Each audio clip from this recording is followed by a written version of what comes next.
dear children, how are you? The theme of our lesson is shapes around us.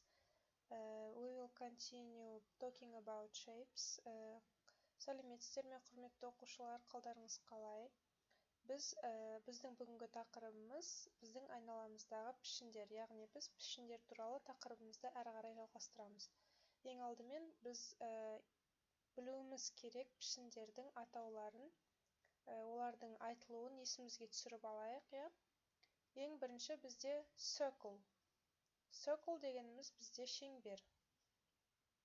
Келесі square. Square дегеніміз бізде шаршы.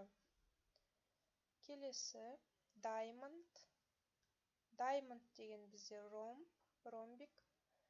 Келесі rectangle. Rectangle дегеніміз бізде тік төртбұрыш. Келесі triangle. Triangle дегеніміз көріп тұрғандарыңыздай бізде үшбұрыш. Біздің ең басты білуіміз керек пішіндер осылар. Келесі, мен сіздерге EduMarkqa материал бөліміне осы видеоның ссылкасын қалдырдым. Shapes are everywhere. Біздің айналамыздағы пішіндер немесе пішіндер барлық жерде деп аударылады. Бұл видеоны көріп, оқушылар пішіндерді күнделікті өмірде қай жерде кездестіруге болады, соны көре алады. Triangle, rectangle, oval, circle, square.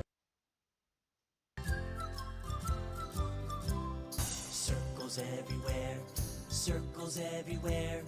Wheels, cookies, basketballs are circles everywhere.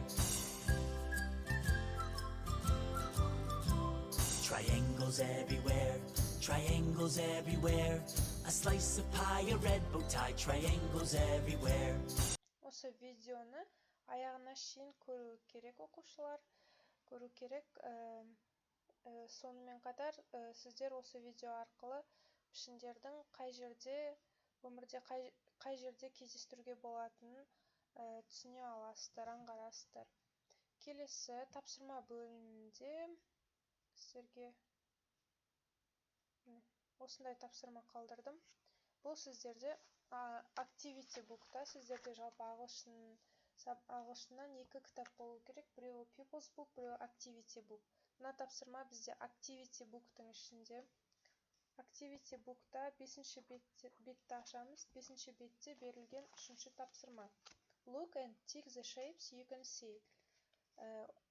Осы суреттерге қарап, сіз көріп тұрған пішіндерді белгілеңіз деді. Яғни галочка қою керек.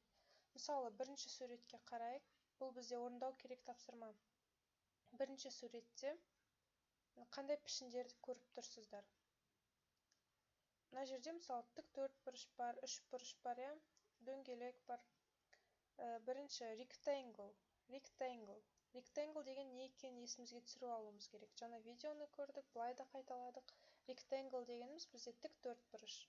Мына суретте тік төртбұрыш бар ма? Бар, міне. Бар, сондықтан галочка қоямыз. Келесі square. Square дегеніміз бізде шаршы. Шаршы бұл жерде жоқ, галочка қоймаймыз. Келесі circle. Circle дегеніміз бізде дөңгелек бар ма? Домалақ пішіндер. Домалақ пішін. Галочка қоямыз.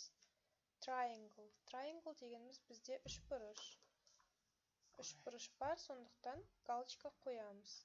Дәл осылай мұны қалған суреттерді де белгілеп, галочкаларын қойып, суретке түсіріп, EduMarkqa бекітіп жіберу керек. Болды. Тағы да сұрақтарыңыз болса, маған жазып сұрауларыңызға болады. Рахмет, сау болыңыздар.